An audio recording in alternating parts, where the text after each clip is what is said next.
Alright guys, it's been just over a year since Manor Lords launched into early access, and if you've been following the journey from the beginning, you'll know this wasn't just another game launch. It was the beginning of a rare kind of project, a medieval city builder that respected realism, scale, solid gameplay, and really beautiful immersion. From its handcrafted visuals and dynamic seasons to the way roads curve around rivers and villagers carry individual logs to construction sites, Manor Lords has always been about authenticity, and since that early release, we've seen it steadily grow through patches, polish, and patience. In 2025, this year, the game is entering a new chapter, one with a bigger team, smarter AI, deeper gameplay systems, and a clearer vision of what it's truly becoming. So in today's video, let's take a proper look at what's coming in the next major update to Manor Lords. When Manor Lords first launched, it was the work of a single developer, one person, one vision, one massive undertaking, but now things have changed.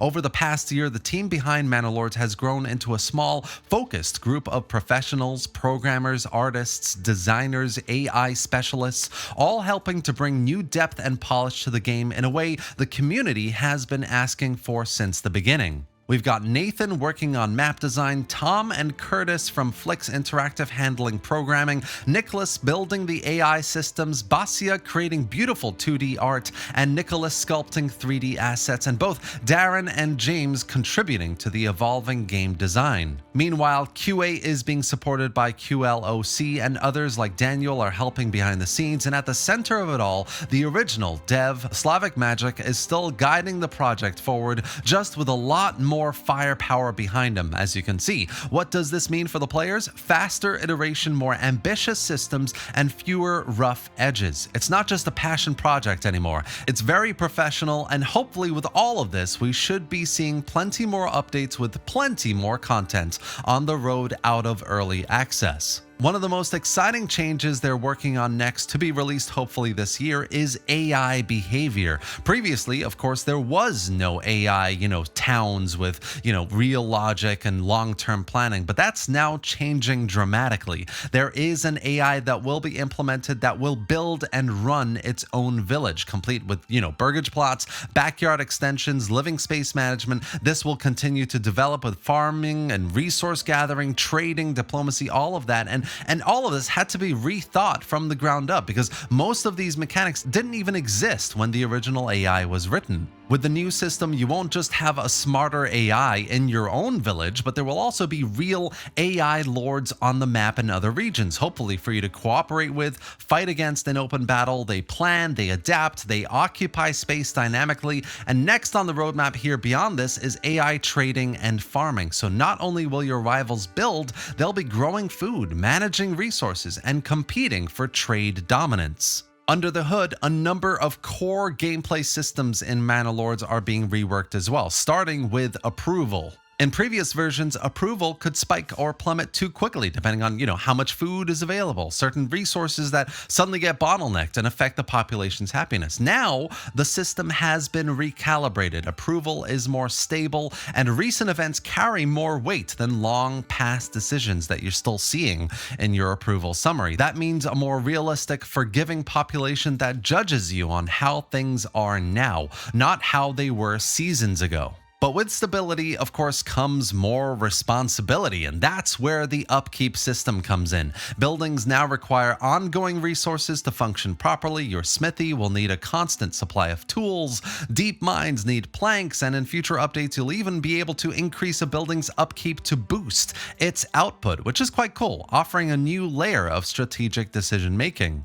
To help manage this complexity, a brand new records view is being added in as well. It gives you detailed insights into regional production, consumption, shortages, and surpluses, essential for late game efficiency and fine-tuned planning especially. No more guesswork, you'll have the data you need to make smart, informed decisions. Hopefully, the next update will also add two vital additions to the production chain: the quarry and the lime kiln. Quarries will allow for endless stone extraction from rich deposits, solving one of the key bottlenecks in long-term development, especially knowing that, we're going to get stone castles, more stone buildings as well. Meanwhile, the lime kiln introduces lime as a new material, now required for advanced stone constructions. It's a small addition, but one that reinforces the game's commitment to historical depth and material realism and more long-term growth and gameplay. Fishing is also getting a subtle but meaningful change in regions with both rivers and pond nodes. Fishing spots will now be generated along the river instead of a static pond.